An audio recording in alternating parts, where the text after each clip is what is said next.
Assalamualaikum warahmatullahi wabarakatuh. Oke. Asumsi Lebih dari sekedar asumsi. Oke. Alhamdulillah pada kesempatan kali ini guys, kita bersama advokat muda, Oke. ya kan, Ya. selaku direktur juga, Ya, founder juga dan kuasa hukum juga masa dari hukum. podcast Ruang Asumsi kita kali ini. Iya. Cielas. Ya. Ternyata CEO lah ya. Ya, CEO. CEO. Muda-muda gini rupanya CEO. CEO. Iya. Lagi musim-musimnya CEO itu. Ternyata Iya. banyak orang-orang yang kita lihat miskin, ternyata CEO ya kan? Ternyata CEO. Iya. Tiba-tiba nyamar gitu kan. CEO Jangan-jangan Laguna. Cielas. Jangan-jangan Cielas hari ini juga nyamar ya kan. Rupanya CEO memang muda. miskin. Rupanya memang miskin. Aduh. Alhamdulillah ya. Cielas bisa menyempatkan diri Ya. setelah beberapa bulan ya. Terakhir kita kayaknya di bulan Oktober Bukan atau berapa di bulan, udah setahun kita. udah setahun ya. Tahun lalu, 2025, tahun lalu ya kan? Sekarang 2026. Udah Iya. setahun tidak kelihatan Iya. di mana keberadaannya. Sekarang alhamdulillah muncul Iya. Alhamdulillah. dengan harapan baru lah. Alhamdulillah. Dan juga kita nih sudah banyak nih Iya. properti yang baru. Iya. Walaupun minjam Iya. ya. Dia agak bunyinya agak sedikit dihaluskan nanti ya. Iya. Jadi apa kesibukannya Cielas setelah beberapa Iya. bulan menghilang dari Oke. podcast kita ini? Iya. Ya, memang kita sudah lama betul ya. Lama betul tidak berjumpa. Tidak berjumpanya itu di ruang-ruang perbincangan ruang asumsi. Iya. Tapi ternyata di ruang-ruang lainnya kita sering bercakap ya kan, sehingga perbincangan publik selalu tersorot oleh kita. Hampir ya kan? tiap hari malah. Hampir ya. tiap hari bercakap sana, bercakap sini, bercakap-cakap aja ya kan. Di mana-mana Elas, Di di mana-mana mana-mana. Elas gitu kan. Iya. Tapi yang paling penting begini, dalam percakapan itu sangat saya rindukan bercakap di ruang asumsi. Iya. Kenapa? Tidak semua orang dengan kepentingan apapun dan dengan Bisa. dasar apapun bisa membatasi asumsi Dan bisa berbincang di asumsi. dan ya bisa kan? berbincang di Memang asumsi, orang-orang pilihan. ya kan? Karena itu satu ya, itu bicara sosial ya. Tapi ternyata kita kan dulu pernah berbicara di ruang asumsi terhadap pejabat daerah Jambi. Mari bersama kami untuk membangun Jambi. Pernah Ya, kita bicara betul. itu kan? Kalau Terakhir tidak kan kita manggil Pak Gubernur kan, Iya. dia nengok-nengok kita kan. Nengok-nengok Tapi kita. kayaknya memang gubernur kita ini kebal. Iya, bisa jadi lah ya. Bisa Entah jadi lah. kebal, entah apa kita tidak tahu. Iya. Atau dia terlalu lama kan. Iya, ingin betul, abokokan betul. dengan keinginan, keharapan, nafsu Iya. dan kuasa. Iya. Jadi menurut Cielas seperti apa Jambi hari ini? Ya, sebelum ke sana, saya ingin menceritakan kenapa saya sedikit menghilang di ruang asumsi ini. Menghilangnya saya itu bukan berarti saya tidak berhenti berbicara. Saya selalu bicara. Cuma di ruang-ruang yang sunyi daripada ruang asumsi, ya kan? Iya. Tapi percakapan itu walaupun di ruang sunyi tetap heboh juga bagi dunia, khususnya Provinsi Jambi. Ya kan? Nah, kayaknya sewaktu yang lalu, ya kan? Kita bicara soal wahai Pak Gubernur Jambi, mari bersama kami. Kalau tidak, kami pasti akan membinasakan keadaan. Boys. Ternyata percakapan itu dinotis oleh seseorang, ya kan? Iya. Dinotis oleh seseorang. Nah, dinotis itu akhirnya diintervensi kita ruang asumsi. Diintervensi. Diintervensi oleh ya yang disebut kekuasaan lah ya. Tapi jangan mensrea lah ini ya. Tapi selama itu kita tidak goyah. Nah, selama itu tidak kan? Mencerdaskan, Iya. kan? Memberitakan hal-hal yang Benar sekali. memang itu yang dibutuhkan publik Iya. hari ini kan. Saya teringat kata filsuf ya. Walaupun langit akan runtuh, kebenaran dan keadilan harus tetap ditegakkan. Iya. Nah, itu Fiat yang Justitia Iya. kuat cailum. Nah. Wah, ngeri nih yang. itu yang saya pegang Filosofinya. sampai hari ini di ruang asumsi demikian dan lain sebagainya. Nah, Iya. masuk ke pertanyaan yang Bung Husni tanyakan ya. Gimana kita melihat Provinsi Jambi hari ini? Aduh. Ini persoalan sudah saya pernah bincangkan di berbagai kanal pemberitaan. Banyak hiruk pikuk Provinsi Jambi ini persoalannya. Banyak. Saya wakilkan dengan 4 saja ya. Wah, banyak nih. Banyak. 4 saja saya wakilkan 4 saja nih. Dari sekian banyak persoalan. Ada persoalan, Bung, ada persoalan guru yang ditetapkan tersangka. Oh, yang baru-baru ini. Kan Yang ada baru-baru dua ini, tuh. Bung. Ada kasus di Iya. Tanjab Tim dengan Muar Jambi Iya tuh. benar sekali. Itu yang di mana tuh? Nah, yang ini kasus di daerah DKI. Ada yang tahu DKI apa? Daerah Kumpe Ilir. Iya, Iya. Nah, di situ terjadi peristiwa pidana. Tapi hukum kan tidak hanya soal kepastian. Hukum juga harus ada soal kemanfaatan dan keadilan. Itu kasus yang pertama. Kasus yang kedua juga terkait dengan guru, Bung. Yaitu ada guru dikeroyok oleh anak muridnya karena percakapan gurunya menghina anak murid itu sendiri. Sehingga anak murid tersulut emosi dan akhirnya mengeroyok guru tersebut. Iya. Itu pasal yang kedua. Ekstrim ya. Ekstrim. Ada lagi persoalan PT SAS. Bung mungkin pernah pernah mendampingi atau pernah mengawal ya. Nah, persoalan PT SAS sampai hari ini, Bung, tidak tahu hulu dan hilirnya. Enggak ada persoalan yang dapat tertuntaskan di situ. Tutup sementara ya. Tutup sementara. Saya lihat banyak juga yang menciptakan keadaan. Jangan mensrea nih lah. Jangan mensrea. Cuma nyenangi masyarakat beda. Atau mungkin 86. Iya. Bisa jadi nih. Bisa jadi. Sebenarnya persoalan 86 itu yang menjadi tidak baik dia enak sendiri. Saya teringat kata Kak Niko ya. Oh iya. Kata Kak Niko di podcast yang beberapa waktu yang lalu ya. Bahkan mungkin sebelum ini dia podcast juga nih. Iya. Apa kata dia? Yang paling menguntung itu adalah 69. Ya, enak sama enak. Ya kan masyarakat enak, pemerintah enak, perusahaan enak. Enggak ada masalah. Itu masalah PT SAS. Belum ada kejelasan. Belum ada kejelasan hulu dan hilirnya. Nah, ada juga masalah yang selanjutnya, masalah penetapan zona merah atau dampak zona merah terhadap masyarakat. Kenali asam atas, asam bawah dan sekitarnya. Nah, persoalan itu penetapan zona merah sampai hari ini, Bung, tidak ada titik terangnya. Belum ada ya, belum ada kejelasannya. Belum ada kejelasan. Apakah, meskipun pansus sudah dibentuk di kota ya kan? Pansus sudah dibentuk, banyak tokoh-tokoh sudah berstatement bahkan mengawal itu peristiwa, tapi sampai hari ini masyarakat masih saja dirugikan. Nah, artinya ingin saya sampaikan adalah ada banyak persoalan di Provinsi Jambi ini, ternyata ada kegagalan kepemimpinan oleh pejabat daerah kita. Tidak menunjukkan empatinya, tidak menunjukkan simpatinya. Apalagi kita berharap dia ingin menyelesaikannya. Jauh panggang, jauh ikan dari panggang.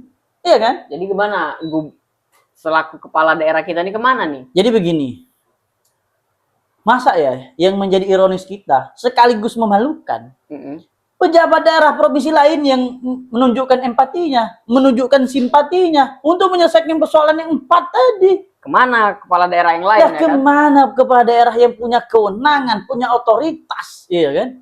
Selaku kepala daerah. Selaku kepala daerah, selaku pemimpin. Nah, yang perlu dipahami oleh pejabat kepala daerah, khususnya kalau tingkat provinsi Jambi, itu adalah gubernur.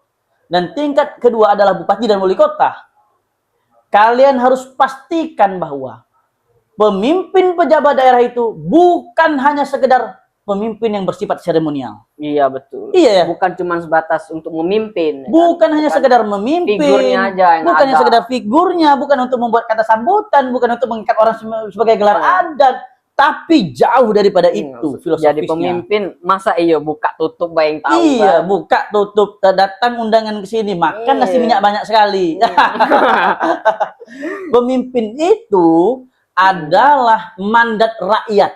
Amanat tertinggi lah ya. Amanat tertinggi. Bayangkan, kalau itu disebut mandat rakyat, artinya bahasa tubuh, bahasa sikap, suara hati, pikiran, itu dititipkan semuanya, diamanahkan kepada pemimpin. Seharusnya ya kan. Seharusnya demikian. Tidak bermain-main api ya kan. Tidak bermain api dan tidak bermain mata.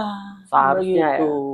Nah, malunya kita, Bung, malu kita terhadap provinsi lainnya. Kenapa kita sebutkan malu? Seperti kehilangan marwah. Kehilangan marwah karena ada kemandulan kepemimpinan. Betul. Itu, Bung, kalau cerita dalam konteks Jambi ya. Jambi hari ini ya. Mungkin apa yang ingin kita bahas lagi, Bung?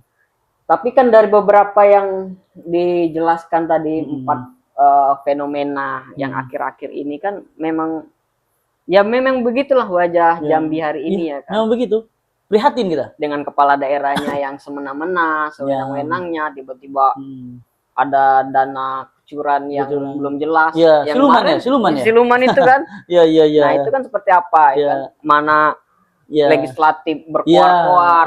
Ya, kita secara pemikiran masyarakat Iya. artinya ya kan, Iya, artinya iya. nih ada sesuatu yang belum tersampaikan. Betul, betul, betul. Sehingga membuat legislatif, Iya. ya kan? Bung ingin saya mengomentari itu? Boleh. Boleh, boleh, boleh. Seperti Begini, apa itu? begini, Bung. Mm-mm. Bicara soal anggaran atau keuangan negara, prinsipnya harus ada dua. Pertama, transparansi. Mm-mm. Yang kedua, manfaat. Nanti asas transparansi dan asas manfaat. Mm-mm. Nah, isu yang beredar hari ini ada dana lebih kurang 57 miliar. Mm-mm. Itu penetapan anggarannya seperti menyembunyikan sesuatu. Betul, betul. Iya kan? Mm-mm. Maka disebut dalam pemberitaan kanal-kanal media, itu dana-dana siluman. Mm-mm. Nah, kalau kita lihat prinsip transparansi, itu dilanggarnya. Iya, Ya. betul. Yang kedua, akibat itu menjadi kerahasiaan, kita nggak tahu nih outputnya, manfaatnya untuk apa. Mm-mm. Ya kan? Apakah manfaatnya untuk umat, untuk masyarakat, untuk rakyat, atau hanya untuk sektoral masing-masing? Jangan-jangan untuk pribadi, Betul. menyelamatkan peristiwa lainnya, Iya, ya iya. kan? Jangan-jangan begitu, gitu kan? Nah, itulah yang saya sebutkan bahwa Mm-mm. kedepannya masyarakat harus lebih cerdas dalam memilih siapa menjadi tokoh dalam amanah untuk memberikan mandat. Iya, iya. Iya kan? Betul, betul. Ini khusus untuk Ketua DPRD Provinsi Jambi. Selanjutnya nih, Bang. Iya. Cielas ini kan Mm. ada isu terbarunya nih kan. Oh iya, iya. Gimana? Bakalan naik nih kan. Oh iya, iya. Ya, Siap. sebagai Ketua Umum Iya, iya. KNPI Iya, Kota siap. Jambi. Iya. Ya, Boleh, apakah boleh. itu benar tuh? Begini, Mm-mm. hari ini kita harus mempersiapkan untuk esok lusa atau 5 tahun ke depannya. Iya kan? Betul, betul, betul. Agar apa?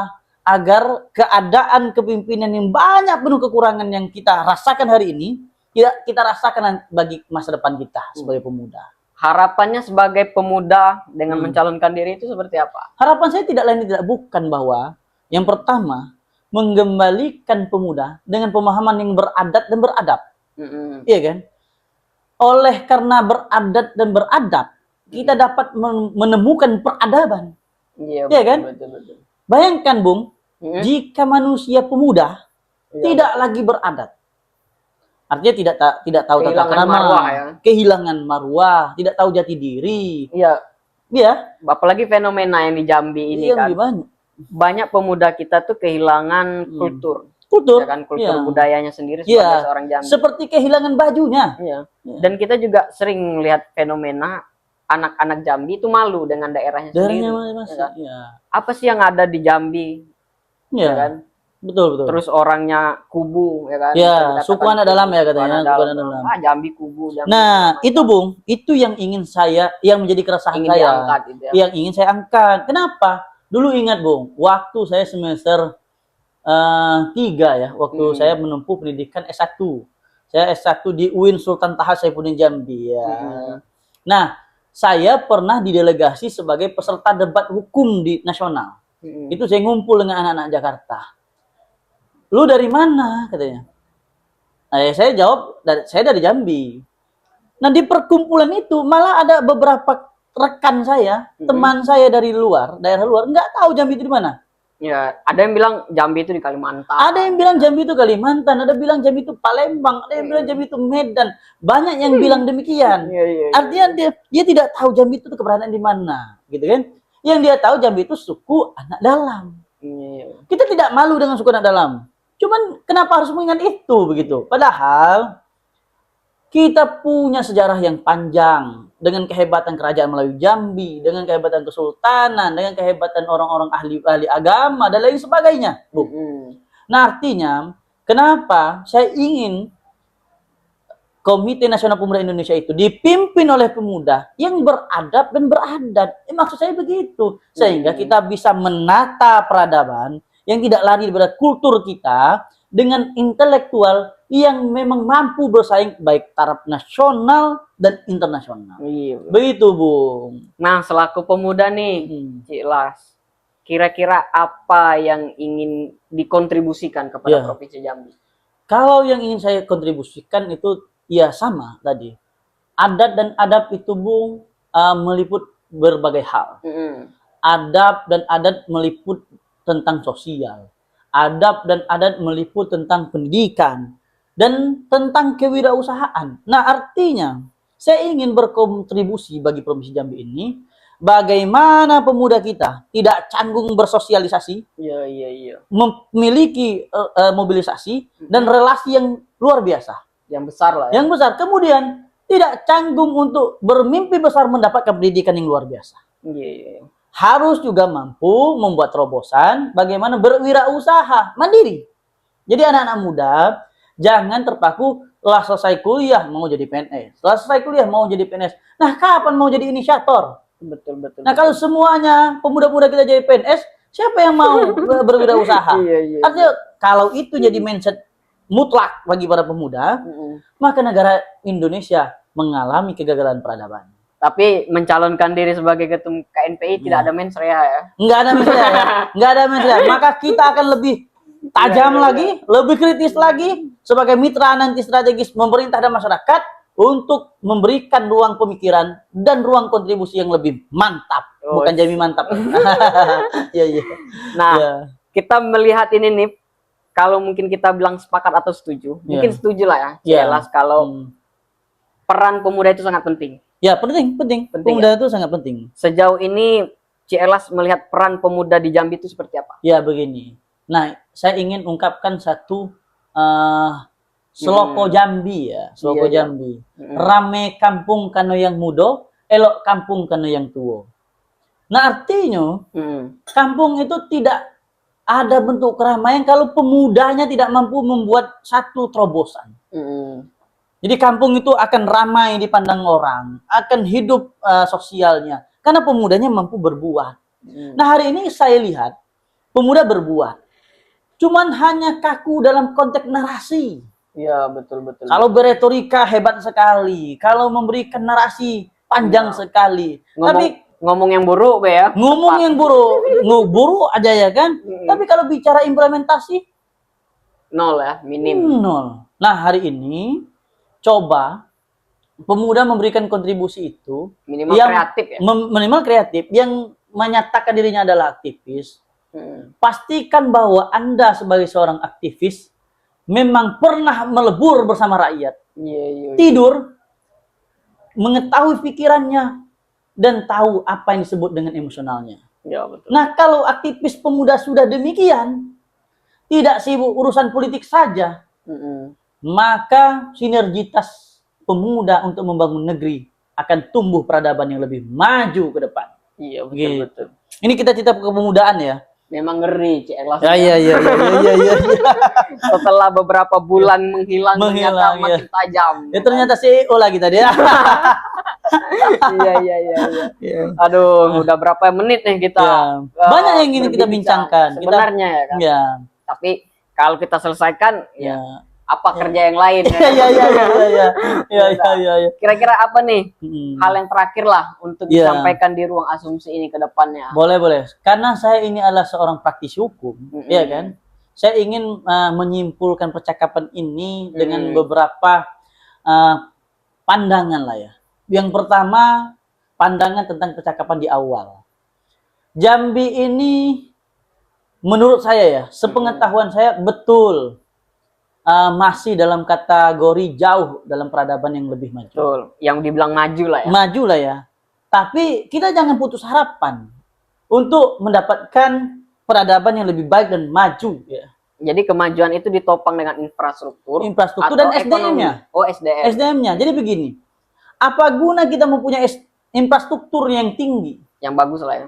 Yang bagus ya, tapi tidak ditopang dengan sumber daya manusia. Bangunan yang megah tadi bisa jadi hancur. Kenapa? Menjaga bangunan dengan tidak menggunakan sumber daya manusia yang punya pemikiran, sama saja kita memberikan pekerjaan kepada orang yang tidak ahlinya. Iya, betul. Maka kita akan menunggu kehancuran yang akan kita tampak secara nyata. Itu Bung. Mudah-mudahan ya, SDM kita makin berkembang, remaja dan pemuda kita semakin cerdas dalam berpikir, bertindak. Dan berperilaku dan beradab lah ya. Iya, beradab dan beradat tadi. Iya, kan? Beradat dan berbudaya lah. Saya sambung lagi Bung. Iya.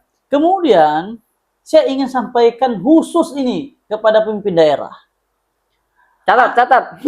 Catat ini. Ya, mau suka atau tidak suka, mau tersinggung atau tidak tersinggung, itu urusan Anda lah ya. Tapi beban bagi kami pemuda, masa depan nantinya itu adalah milik kami. Ya. Ya, kami tidak mau apa yang kamu perbuat hari ini menjadi carut marut bagi masa depan kami. Ingat, Anda bukan pemimpin yang disebut sebagai pandu seremonial. Hanya sebagai simbol seremonial. Anda adalah mandat rakyat. Kegagalan Anda bukan hanya soal administratif, tapi kegagalan Anda bagaimana menuntaskan persoalan ini, Anda mampu atau tidak mampu. Iya, betul. Nah, kalau memang Anda tidak mampu menuntaskan setiap persoalan, malah ke pejabat daerah luar yang mengambil perannya, lebih baik Anda nyatakan diri untuk mundur teratur. Atau kami mundurkan Anda. Begitu. Mungkin itu kaitan dengan, karena saya resah dengan peradaban yang Jangan serius nih, Pak. Oh ya. Oh iya. Untuk itu agak serius sekali ya kan? Iya. Oke. Aduh. Yang terakhir begini. Karena saya praktisi hukum tadi, seluruh masyarakat yang menyaksikan video ini, kita menggunakan KUHP dan KUHP yang baru. Iya, betul. KUHP dan Bijak. KUHP yang baru saat ini, semangatnya adalah semangat pemulihan ya. Bagaimana hukum tidak lagi kalian pikir sebagai ajang ngebalas dendam.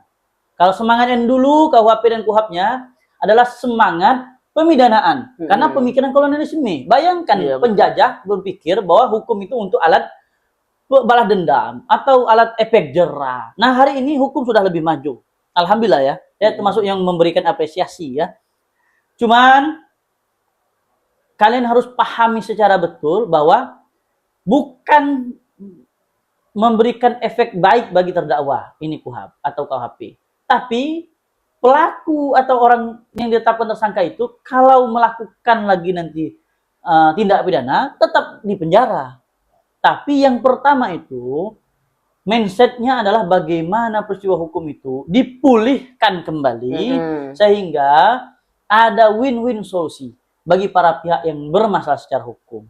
Itu dari saya. Oke, teman-teman, terima kasih sudah mau menyimak perbincangan kita pada pagi hari ini. Oke.